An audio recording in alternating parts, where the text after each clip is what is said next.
Hello students, আজিৰ ক্লাছত আমি আলোচনা কৰিম অনুশীলনী 2.1 ৰ কোৱেশ্চন নম্বৰ 2 ইয়াৰ আগৰ ক্লাছত আমি আলোচনা কৰিছিলো অনুশীলনী 2.1 ৰ কোৱেশ্চন নম্বৰ 1 সো জুনে কোৱেশ্চন নম্বৰ 1 টো চোৱা নাই তোমালোকে আগতে কোৱেশ্চন নম্বৰ 1 ৰ ভিডিওটো চাই লবা দেন এইটো ভিডিও চাবা তেনেহলে হে তোমালোকৰ সুবিধা হ'ব সো কোৱেশ্চন নম্বৰ 2 টো আমাৰ কি আছে যে তলৰ প্ৰতিটোৰে x² ৰ হহক লিখা কি কৰিব লাগে আমাৰ তলত কিছুমান সমীকৰণ দিয়া আছে এই সমীকৰণ বিলাকৰ কি লিখিব লাগে x² ৰ হহক লিখিব লাগে সো x² ৰ হহক মানে কি হহক মানে হৈছে যে চলকৰ লগত যিটো সংখ্যা বা নাম্বাৰ লাগি থাকিব সেই নাম্বাৰটোৱে কি হ'ব হহক বুজি পাইছা তাৰ মানে চলক বুলি কি বুলি কৈছিল আমি চলক ইয়াৰ আগৰ ক্লাসে শিকিছিল আমি যে চলক কি চলক হৈছে ইংৰাজী বৰ্ণমালাৰ যিবিলাক আখৰ আছে সেই আখৰ বিলাককে কি বুলি কোৱা হয় গণিতৰ ভাষাত চলক বুলি কোৱা হয় সো এই চলক বিলাকৰ লগত গণিতত কিছুমান সংখ্যা লাগি থাকে সেই লাগি থকা সংখ্যা বিলাককে কি বুলি কোৱা হয় হহক বুলি কোৱা হয় ফৰ এক্সাম্পল সাপোজ এনেকুৱা যদি থাকে 2x² সো ইয়াত x তো কি x তো হল আমাৰ চলক আৰু এই চলকৰ লগত ছ এটা 2 লাগি আছে আছিল নাই এই 2 তো কি এই 2 নামি হল কি হহক তাৰ মানে কি যেটো চলকৰ লগত নাইবা চলকৰ আগত যেটো সংখ্যা লাগি থাকিব সেই লাগি থকা সংখ্যাটো কি হহক বুজি পাইছা ফৰ এক্সাম্পল মই যদি কও 3x ইয়াত চলক কি আছে x আছে আৰু সেই চলকটোৰ লগত এটা নাম্বাৰ আছে সেই নাম্বাৰটো কি আছে আমাৰ 3 আছে গতিকে এই চলকৰ লগত যেটো নাম্বাৰ লাগি থাকিব সেই নাম্বাৰটো কি বুলি কোৱা হয় নাম্বাৰটোকে হহক বুলি কোৱা হয় সো কোৱেশ্চন নম্বৰ 2 ত আমাক কৈছে x² ৰ হহক লিখা কি লিখিব লাগে x² ৰ হহক সো এই সমীকৰণ বিলাকত কি আছে আমাৰ x² এটা চলক আছে আৰু সেই চলকটোৰ লগত যেটো নাম্বাৰ লাগি থাকিব সেই নাম্বাৰটোকে উলিয়াব লাগে সো চাও আমি x² ৰ লগত কি সংখ্যা লাগি আছে সো 2 নম্বৰৰ অনত আছে আমাৰ কি যে 2 + x² + x এই সমীকৰণটোৰ ভিতৰত সোৱা x² আছে নে নাই সো এই সমীকৰণৰ x² ৰ কি উলিয়াব লাগে আমাৰ x² যেটো আছে সেই x² টোৰ কি কৰিব লাগে আমাৰ হহক উলিয়াব লাগে সো x² ৰ লগত আমাৰ কি লাগি আছে ইয়াত আগত একো নাই মানে কি আছে আমি জানো কি আছে ইয়াত 1 আছে একো না থাকে মানে কি থাকে তাত 1 এটা থাকে সো এই সমীকৰণটোৰ ভিতৰত x² ৰ হহক তেনেহলে কি হ'ব আমাৰ yes কি হ'ব 1 হ'ব হৈছে তাৰ পিছত দ্বিতীয় নম্বৰটোৰ ক্ষেত্ৰত কি হ'ব কি আছে আমাৰ 2 - x² + x³ সো এই সমীকৰণৰ ক্ষেত্ৰত আমাৰ x² ৰ হহক কি হ'ব সো তাৰ কাৰণে আমি কি কৰিম ইয়াত আগত আমি সাম x² ক'ত আছে x² ক'ত আছে এইটো হল আমাৰ x² আৰু এই x² ৰ লগত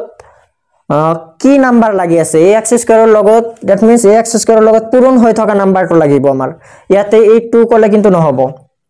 কাৰণ 2 ৰ পিছত কি আছে এটা মাইনাস আছে মাইনাস তো মাইনাস বা প্লাস হৈ থাকিলে এইটো নহব x ৰ লগত নাইবা x² ৰ লগত সংখ্যাটো কি হৈ থাকিব লাগিব পূৰণ হৈ থাকিব লাগিব যেটো সংখ্যা পূৰণ হৈ থাকিব সেই সংখ্যাটো হে কি হ'ব হহক হ'ব বুজি পাইছা সো ইয়াত x² ৰ লগত পূৰণ হৈ থকা নাম্বাৰটো কি আছে ইয়াত x² ৰ লগত পূৰণ হৈ থকা নাম্বাৰ কি আছে আমাৰ আগতে একো নাই মানে কি আছে 1 আছে সো x² ৰ হহক তেনেহলে আমাৰ কি হ'ব x² ৰ আগত কি আছে আমাৰ 1 আছে কিন্তু কি 1 আছে আমাৰ মাইনাস 1 আছে মাইনাসটো কিন্তু লিখিব লাগিব ইয়াত কি আছে আমাৰ -1 আছে হনে গতিকে এই সমীকৰণৰ ক্ষেত্ৰত আমাৰ x² ৰ হহকটো কি হ'ব -1 হৈছে সো এইবিলাক আৰু লিখিব নালাগে সো কোৱেশ্চন নম্বৰ 2 হল এটা কোৱেশ্চন নম্বৰ 3 সো 3 নম্বৰত কি আছে আমাৰ π/2 x² + x সো এই সমীকৰণৰ ভিতৰত x স্কয়াৰৰ লগত কি লাগি আছে পূৰণ হৈ কি আছে যে মই কি কলো যে x স্কয়াৰৰ লগত যেটো সংখ্যা লাগি থাকিব নাইবা x স্কয়াৰৰ আগত যেটো সংখ্যা লাগি থাকিব সেই সংখ্যাটো কি হ'ব হওক তেনেহলে এই সমীকৰণটোৰ ভিতৰত x স্কয়াৰ কোনটো আছে এটো হল x স্কয়াৰ সো x স্কয়াৰৰ আগত কি সংখ্যা পূৰণ হৈ আছে আমাৰ পাই বাই 2 পূৰণ হৈ আছে গতিকে x স্কয়াৰৰ হওক এই সমীকৰণৰ ক্ষেত্ৰত কি হ'ব পাই বাই 2 বুজি পাইছা এতিয়া আমি কোশ্চেন নাম্বার 4 নাম্বার সমীকৰণটো কি আছে আমাৰ √2 into x minus 1 সো এই সমীকৰণৰ পৰা আমাৰ কি কৰিব লাগে x স্কয়াৰৰ হহক বিচাৰি উলিয়াব লাগে সো ইয়াত সো আমি প্ৰথমত কি কৰিম x স্কয়াৰটো আগত বিচাৰিম সো এই সমীকৰণত সো ক'ত বাই x স্কয়াৰ আছে নেকি ইয়াত তো x স্কয়াৰ নাই তেনেহলে x স্কয়াৰ যদি নাই তেনেহলে তাৰ হহকটো কি হ'ব 0 হ'ব কি কৈছো মই যদি x স্কয়াৰ নাই তাতে তেনেহলে হহক কি হৈ যাব 0 হৈ যাব ইয়াত x স্কয়াৰ আছে নেকি ইয়াত x স্কয়াৰ নাই কি আছে আমাৰ ইয়াত x আছে আমাক তো x এৰ হহক না লাগে আমাক কাৰ হহক লাগে x স্কয়াৰৰ হহক লাগে সো x স্কয়াৰৰ হহক যেহেতু লাগে যেহেতু ইয়াত কি নাই আমাৰ x স্কয়াৰ নাই গতিকে এই সমীকৰণৰ ক্ষেত্ৰত হহকটো কি হ'ব আমাৰ 0 বুজি পাইছা কি কাৰণে 0 হল কাৰণ x স্কয়াৰ নাই ইয়াত x স্কয়াৰ হহকে নাই গতিকে x স্কয়াৰ হহক নাই মানে কি হ'ব 0 হ'ব বুজি পাইছা এতিয়া আমি কোশ্চেন নাম্বার 5 তো কি আছে আমাৰ হাতত 2x minus 3 bracket x square minus 3x plus 1 এই সমীকৰণটো ভালদৰে লক্ষ্য কৰা ইয়াত কি আছে দুটা ব্ৰ্যাকেট আছে হয়নে কিন্তু আগৰ সমীকৰণৰ বিলাকত এনেকুৱা ব্ৰ্যাকেট নাছিল ইয়াত চোৱা দুটা টাৰ্ম কি হৈ আছে আমাৰ পূৰণ হৈ আছে যেটো নেকি আগৰ বিলাকত নাছিল সো এইটোৰ ক্ষেত্ৰত x স্কয়াৰৰ হহকটো কি হ'ব তোমালোকে ক'ব পাৰা যে ইয়াত x স্কয়াৰৰ হহক স্যাৰ 1 হ'ব কিন্তু ইয়াত 1 নহব কি কাৰণে নহব কাৰণ ইয়াত চোৱা ব্ৰ্যাকেট আছে এই ব্ৰ্যাকেটৰ কামটো আগত কৰিব লাগিব তাৰ পিছতহে আমি ক'ব পাৰিম যে x স্কয়াৰৰ হহক কি হ'ব বুজি পাইছা তেনেহলে কি কৰিব লাগিব এই সমীকৰণটো আগত সলিউশন কৰিব লাগিব সিম্পলিফাই কৰিব লাগিব অলপমান সৰল কৰিব লাগিব সো এটো যদি সৰল কৰো তেনেহলে কি হ'ব হৰলটো কি কাৰণে কৰিব লাগিব কাৰণ যে এনেকুৱা কলন হয় যদি ব্ৰ্যাকেট থাকে তেনেহলে হৰল কৰি লব লাগিব তাৰ পিছতহে আমি ক'ব পাৰিম x স্কয়াৰৰ হহক কি হ'ব যদি ব্ৰ্যাকেট থাকে তেনেহলে ব্ৰ্যাকেটৰ কাম কেনেকৈ কৰিব লাগে তোমালোকে জানাই নিশ্চয় যে কি কৰিব লাগে এই প্ৰথমত যেটো 2x আছে সেই 2x দি কি কৰিব লাগিব এই গোটেইখিনি পদক কি কৰিব লাগিব পূৰণ কৰিব লাগিব হয়নে এই 2x দি এবাৰ কি কৰিব লাগিব x স্কয়াৰ পূৰণ কৰিব লাগিব পূৰণ কৰা হেক হোৱাৰ পিছত আকৌ কি কৰিব লাগিব সেই 2x দি আকৌ এই 3x ক পূৰণ কৰিব লাগিব দেন আকৌ কি কৰিব লাগিব এই 1 ক পূৰণ কৰিব লাগিব হয়নে গোটেইখিনি এবাৰকে পূৰণ কৰিব লাগিব সো পূৰণ কৰি দিয়া কি হ'ব পূৰণ কৰিলে 2x এৰ লগত x স্কয়াৰ পূৰণ কৰিলে কি হ'ব আমাৰ তোমালোকে নিশ্চয় জানা যে এই চলক বিলাক যদি আমি কি কৰো পূৰণ কৰাৰ ক্ষেত্ৰত চলকৰ পাৱাৰ বিলাক কি হৈ যায় যোগ হৈ যায় হয়নে সো ইয়াত চোৱা হহকটো ইয়াত কি আছে 2 ইয়াত x স্কয়াৰৰ হহক কি আছে একো নাই মানে কি আছে 1 আছে তেনেহলে আগত কি কৰিবা হহকটো আগত পূৰণ কৰিবা তেনেহলে 2 লগত এই হহক 1 পূৰণ কৰিলে কি হ'ব আনসাৰ 2 হ'ব তাৰ পিছত চলক x এৰ লগত x স্কয়াৰ পূৰণ কৰিলে কি হ'ব ইয়াত চলকৰ ওপৰত পাৱাৰ একো নাই মানে কি আছে 1 আছে আৰু এই চলকৰ ওপৰত কি আছে 2 আছে সো মই কি কলো যে চলক যদি এনেকে পূৰণ কৰিব লগা হয় সেই ক্ষেত্ৰত কি কৰিব লাগিব এই পাৱাৰ বিলাক যোগ কৰি দিব লাগিব কাৰণ ইয়াত সব ভূমি x ইয়াতো ভূমি x আছে ভূমি তাৰ মানে সেম আছে যদি ভূমি সেম থাকে তেনেহলে পাৱাৰ কি হৈ যায় যোগ হৈ যায় তোমালোকে ফৰ্মুলা পাইছিলা এবিলাক সো ইয়াতে আছে এটা x আৰু ইয়াতে দুটা x পূৰণ হৈ আছে তাৰ মানে কি হ'ব x পাৱাৰ কি হ'ব 3 হ'ব কি কাৰণে 3 হ'ব কাৰণ পাৱাৰ 1 আৰু এই পাৱাৰ 2 টো যোগ কৰিব লাগিব তেনেহলে পাৱাৰ 1 পাৱাৰ 2 যোগ কৰিলে কি হ'ব পাৱাৰ 3 হৈ যাব বুজি পাইছা চলকটো এনেকে পূৰণ কৰিব লাগে সো এটা আমাৰ পূৰণ কৰা হৈ গল তাৰ পিছত আমি কি পূৰণ কৰিম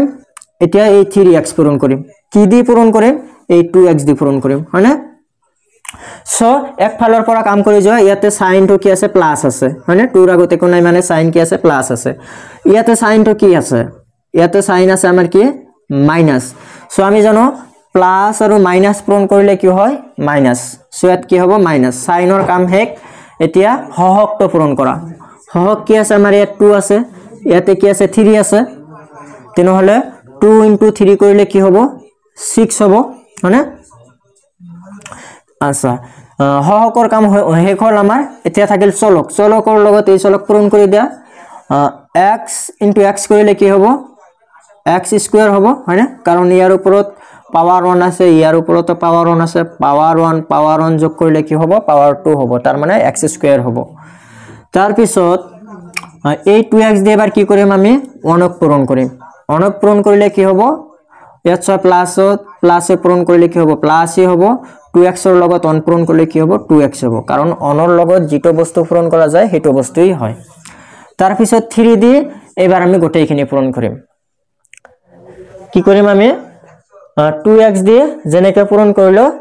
সেম ভাবে সেম প্ৰসেছত কি কৰিম এবাৰ আমি 3 দি এই গোটেইখিনি পদ পূৰণ কৰি দিম 2x ৰ কাম হেক এতিয়া এই 3 দি পূৰণ কৰিম -3 দি তেনেহলে কি হ'ব ইয়াত মাইনাস আৰু ইয়াত আছে কি প্লাস সো মাইনাসে প্লাসে কি হ'ব মাইনাস 3 ৰ লগত x² পূৰণ কৰিলে কি হ'ব 3x² হ'ব তাৰ পিছত ইয়াত আছে মাইনাস ইয়াতো আছে কি মাইনাস মাইনাস কি হৈ যাব প্লাস 3 * 3 কৰিলে কি হ'ব 9 হয়নে তাৰ পিছত ইনটু কি হ'ব আমাৰ x হ'ব তাৰ পিছত মাইনাসে প্লাসে কি হ'ব মাইনাস 3 * 1 কৰিলে কি হ'ব 3 হৈছে এতিয়া সোয়া x³ থকা বস্তু আৰু আছে নেকি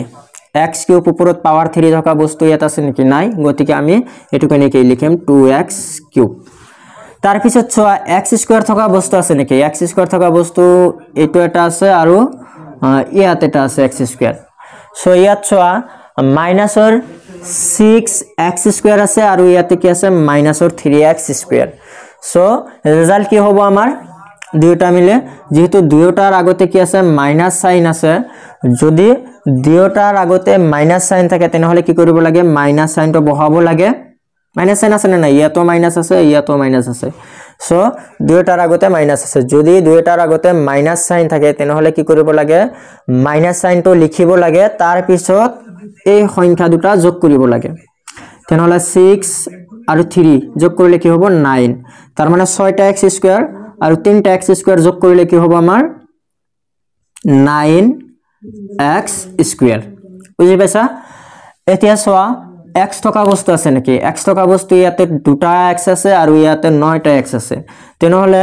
2x আৰু 9x যেহেতু দুটা যোগ হৈ আছে ইয়াতে প্লাস দুটা x আৰু 9টা x যোগ কৰিলে কিমান হ'ব আমাৰ 11x হ'ব হয়নে তাৰ পিছত লাষ্টত কি থাকিল আমাৰ -3 থাকিল এটা হৈছে এতিয়া এই সমীকৰণটো লক্ষ্য কৰা এইটো এই সমীকৰণটোত এতিয়া x² ৰ হহক কি হ'ব নিশ্চয় ক'ব পাৰিবা যে ইয়াতে x² কোনটো আছে আমাৰ x² আছে এইটো আৰু x² ৰ আগত কি সংখ্যা পূৰণ হৈ আছে x² ৰ আগত কি সংখ্যা পূৰণ হৈ আছে 9 পূৰণ হৈ আছে গতিকে x² ৰ হহক কি হ'ব 9 হ'ব কি 9 হ'ব -9 কাৰণ আগত কি আছে মাইনাস তো লিখিম কি আমি যে হহক কি হ'ব হহক -9 হৈছে বুজি পাইছা তেনেহলে সো আগত কি আছিল ইয়াতে ভাবিছিলা তোমালোকে যে ইয়াতে কি হ'ব লাগিছিল ইয়াতে 1 হ'ব লাগিছিল কিন্তু 1 নহয় কি হল যে সলিউশন কৰাৰ পিছত কি হল আমাৰ -9 হল সো কোৱেশ্চন নম্বৰ 5 টোৰ আনসাৰও হৈ গল সো এতিয়া আহিছো আমি কোৱেশ্চন নম্বৰ 3 লৈ সো এতিয়া আমি আৰম্ভ কৰিম কি question number 3 so question number 3 টো কি আছে আমাৰ হাতত 35 মাত্ৰাযুক্ত এটা দ্বিপদ আৰু 100 মাত্ৰাযুক্ত এটা এক পদৰ উদাহৰণ দিয়া হয়নে কোৱেশ্চনটো কি আছে আমাৰ এটি আছে না এক পদৰ এটা কৈ উদাহৰণ দিয়া সো ইয়াত কি কৈছে 35 মাত্ৰা যুক্ত এটা দ্বিপদ সো আমাক জানিব লাগিব পদ কি সো পদ কি পদ হৈছে আমি এনেকুৱা কিছুমান টার্মস দেখা পাও নহয় 3x স্কয়ার 5x হয়নে ইয়াতে এই 3x টু কি এটা পদ বুজি পাইছা 5x টু কি হয় এটা পদ হয় এই প্ৰতিটোই কি হয় এটা এটা পদ যেনেকুৱা ফৰ এক্সাম্পল 3t এটো কি হবে এটা পদ হ'ব 5 y এটো কি হবে এটা পদ হ'ব এবিলা কি প্ৰতিটোই কি এটা এটা পদ এই 3x স্কয়ার গোটেইখিনি মিলি এটা পদ 5x গোটেইখিনি মিলি কি এটা পদ 3t গোটেইখিনি মিলি কি এটা পদ 5y গোটেইখিনি মিলি কি এটা পদ বুজি পাইছা পদ কি বস্তু এতিয়া আমাৰ এই পদ বিলাক এনেকুৱা হ'ব লাগিব এনেকুৱা এটা পদৰ উদাহৰণ দিব লাগিব যিটোৰ নেকি মাত্ৰা কিমান হ'ব লাগিব 35 হ'ব লাগিব কন্ডিশন কি এটা যে মাত্ৰাটো 35 হ'ব লাগিব আৰু পদটো কি থাকিব লাগিব দ্বিপদ থাকিব লাগিব দ্বিপদ তাৰ মানে দুটা পদ থাকিব লাগিব দ্বি মানে কি 2 বুজি পাইছা তাৰ মানে এনেকুৱা আমাৰ কি কৰিব লাগিব এটা ৰাখিৰ উদাহৰণ দিব লাগিব যিটো ৰাখিৰ নেকি মাত্ৰাটো কিমান হ'ব লাগিব 35 আৰু পদ কেইটা থাকিব লাগিব দুটা পদ থাকিব লাগিব বুজি পাইছা এনেকুৱা আমাৰ কি দিব লাগিব উদাহৰণ দিব লাগিব সো এতিয়া কথা হল মাত্ৰা কি ইয়াৰ আগৰ ভিডিওত আমি ধুনিয়াকৈ আলোচনা কৰিছিলো যে মাত্ৰা কি বস্তু সো তথাপি আকৌ কৈ আছো মাত্ৰা কি মাত্ৰা হৈছে একচুয়ালি যে সমীকৰণ এটাৰ চলকৰ হাইয়েস্ট পাৱাৰ কি কৈছো মই যে চলকৰ ওপৰত থকা হাইয়েস্ট পাৱাৰ যিটো হ'ব হেটো কি হ'ব বহুপদটোৰ মাত্ৰা ফৰ এক্সাম্পল তাৰ মানে যদি এনেকুৱা আমি উদাহৰণ দেখা পাও যে suppose 3x to the power 5 plus 9x cube plus 6x plus 5 এনেকুৱা সমীকৰণ যদি দেখা পাও সো ইয়াতে সোৱা মই কি কলো অলপ আগতে ইয়াতে সোৱা এই সমীকৰণটোৰ ভিতৰত চলক বিলাক কি আছে x এবিলাক কি আমাৰ চলক হয়নে আচ্ছা তাৰ পিছত এই সমীকৰণটোৰ ভিতৰত সোৱা চলকৰ পাৱাৰ বিলাক তুমি লক্ষ্য কৰা চলকৰ পাৱাৰ বিলাক কি আছে ইয়াতে কোনা মানে 1 আছে চলকৰ পাৱাৰ ইয়াতে 3 আছে তো আৰু ইয়াতে কি আছে 5 আছে তেনেহলে এই সমীকৰণটোৰ ভিতৰত সবতকৈ বেছি পাৱাৰ কি আছে এস কি আছে আমাৰ বেছি পাৱাৰ আটাতকৈ বেছি পাৱাৰ কি আছে আমাৰ 5 আছে বুজি পাইছা এটো হল 3 এটো হল 1 এটো হল 5 তেনেহলে ম্যাক্সিমাম পাৱাৰ আমাৰ কিমান আছে 5 আছে সো এই সমীকৰণৰ ক্ষেত্ৰত এইটো সমীকৰণৰ ক্ষেত্ৰত আমাৰ মাত্ৰা কি হ'ব তেনেহলে সৰি মাত্ৰা কিমান হ'ব এই 5 হ'ব বুজি পাইছা তাৰ মানে সমীকৰণ এটাত চলকৰ ওপৰত যেটো আটাইতকৈ বেছি নাম্বাৰ দিয়া থাকিব হেটো কি হ'ব সমীকৰণটোৰ মাত্ৰা চলকৰ তাৰ মানে উচ্চতম ঘাত হাইয়েস্ট পাৱাৰ হেটো কি হ'ব মাত্ৰা সো মাত্ৰাটো বুজি পাইছা সো আমাক কি কৰিব লাগিব মাত্ৰাটো কিমান হ'ব লাগিব 35 হ'ব লাগিব তাৰ মানে পাৱাৰটো কিমান হ'ব লাগিব 35 হ'ব লাগিব বুজি পাইছা আৰু কি হ'ব লাগিব আৰু এটা কন্ডিশন কি দ্বিপদ হ'ব লাগিব দুটা পদ থাকিব লাগিব সো এক্সাম্পলটো আমি বিভিন্ন ধৰণৰ এক্সাম্পল দিব পাৰি হয়নে বহুত ধৰণৰ এক্সাম্পল দিব পাৰাম ঢেৰ এক্সাম্পল দিব পাৰা তোমালোকে ইয়াতে লিখিবা কি 35 মাত্ৰা যুক্ত এটা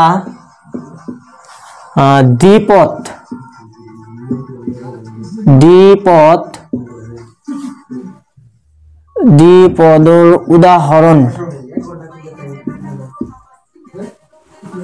উদাহৰণ কি দিবা তুমি 35 মাত্ৰ হ'ব লাগিব 35 মাত্ৰ হ'ব লাগিব তাৰ মানে কি হ'ব লাগিব পাৱাৰটো কিমান হ'ব লাগিব 35 হ'ব লাগিব আটাইতকৈ বেছি কিমান হ'ব লাগিব 35 হ'ব লাগিব তুমি যিকোনো চলক লোৱা তুমি ইয়াতে x ল'ব পাৰা y ল'ব পাৰা t ল'ব পাৰা a ল'ব পাৰা b ল'ব পাৰা s ল'ব পাৰা যিকোনো ধৰণৰ চলক ললেই হল বুজি পাইছা সো ইয়াত আমি সাধাৰণতে ইয়াৰ আগৰ ক্লাছত কৈছিলো যে ম্যাথমেটিক্সত কি ব্যৱহাৰ কৰা হয় x y আৰু z এই তিনিটা চলকে বেছি পৰিমাণে ইউজ কৰা হয় সেই কাৰণে আমি x y বুলি লিখিম বুজি পাইছা সো 35 মাত্ৰাযুক্ত এটা দ্বিপদৰ উদাহৰণ কি লিখিম সাপোজ চলক এটা দিলো x এই চলকৰ মাত্ৰাটো কিমান হ'ব লাগিব মাত্ৰা কিমান হ'ব লাগিব 35 তাৰ মানে পাৱাৰ 35 হ'ব লাগিব ইয়াতে পাৱাৰটো আমি কি দিম 35 দিম বুজি পাইছা তাৰ মানে ইয়াতে x এৰ পাৱাৰ 35 হৈ গল তাৰ পিছত আৰু এটা কন্ডিশন কি কৈছে আমাৰ দ্বিপদ হ'ব লাগিব ইয়াতে পদ আমাৰ কেইটা হল x to the power 35 হল ইয়াতে তো গোটেইখিনি মিলি এটা পদ সো আৰু এটা পদ দিব লাগিব আৰু এটা পদ তুমি কিবা কিবি দিব পাৰা এটো কি বুলি দিব পাৰা y বুলি দিব পাৰা 2 বুলি দিব পাৰা 7 বুলি দিব পাৰা যিকোনো অন্য এটা পদ দিলেই হল বুজি পাইছা তেনেহলে এতিয়া চোৱাচোন এই সমীকৰণটোৰ ভিতৰত মাত্ৰা কিমান হ'ব ম্যাক্সিমাম পাৱাৰ কিমান আছে 35 মাত্ৰা 35 হৈ গল পদ কিমানটা আছে এই গোটেই এটো এটা পদ y to এটা পদ তাৰ মানে পদ কেইটা আছে দুটা আছে তাৰ মানে দ্বি পদ আছে আৰু মাত্ৰা কিমান আছে 35 আছে তাৰ মানে এইটো কি হল আমাৰ 35 যুক্ত এটা দ্বিপদৰ উদাহৰণ বুজি পাইছা ইয়াৰ পিছত আমাক আকৌ কৈছে কি আৰু 100 মাত্ৰা যুক্ত এটা এক পদৰ উদাহৰণ দিয়া এইবাৰ কি কৰিব লাগে আমাৰ 100 মাত্ৰা হ'ব লাগিব 100 মাত্ৰা যুক্ত কি কৰিব লাগিব এটা এক পদৰ উদাহৰণ দিব লাগে এবাৰ আমাৰ দ্বিপদ কোৱা নাই আমাৰ এবাৰ কি কৈছে এক পদ তাৰ মানে পদ কেইটা থাকিব লাগিব এটা পদ থাকিব লাগিব আৰু মাত্ৰাটো কিমান হ'ব লাগিব 100 হ'ব লাগিব তাৰ মানে চলকৰ ম্যাক্সিমাম পাৱাৰটো কিমান দিব লাগিব 100 দিব লাগিব বুজি পাইছা সো এবাৰ আমি কি লিখিম 100 মাত্ৰা যুক্ত এটা দ্বিপদ নহয় এবাৰ কি লিখিম এক পদ এক পদৰ উদাহৰণ কি লিখিম যিকোনো দিলেই হল কি দিবা তুমি চলকটো চলক x দিব পাৰা y দিব পাৰা s দিব পাৰা তোমাৰ নামৰ প্ৰথম আখৰ দিব পাৰা যিকোনো দিলেই হল সো আমি কি লিখিম এবাৰ t দি দিও t টু দি পাৱাৰ কি লিখিম মাত্ৰাটো কিমান দিব লাগিব আমাৰ 100 দিব লাগিব ওপৰত তেনেহলে পাৱাৰটো কি হ'ব লাগিব 100 হ'ব লাগিব 100 মাত্ৰা যুক্ত হল না নাই বহুপদ এটো আৰু ইয়াতে পদ কেইটা আছে আমাৰ এটা আছে গতিকে এটো কি হয় এটা এক পদ হয় 100 মাত্ৰা যুক্ত এক পদ এটা পদ আছে নহয় গতিকে এটো কি হ'ব এটা এক পদ হ'ব সো কোশ্চেন নাম্বার 3 তো আমাৰ হৈ গল এটোই आंसर এইখিনিয়ে সো আজিলৈ ভিডিওটো মানে ভিডিও ভাল লাগিলে লাইক কমেন্ট আৰু শেয়াৰ কৰিবা আৰু ভিডিওবোৰ যদি ভাল লাগি থাকে তেনেহলে চেনেলটো সাবস্ক্ৰাইব কৰিবা ধন্যবাদ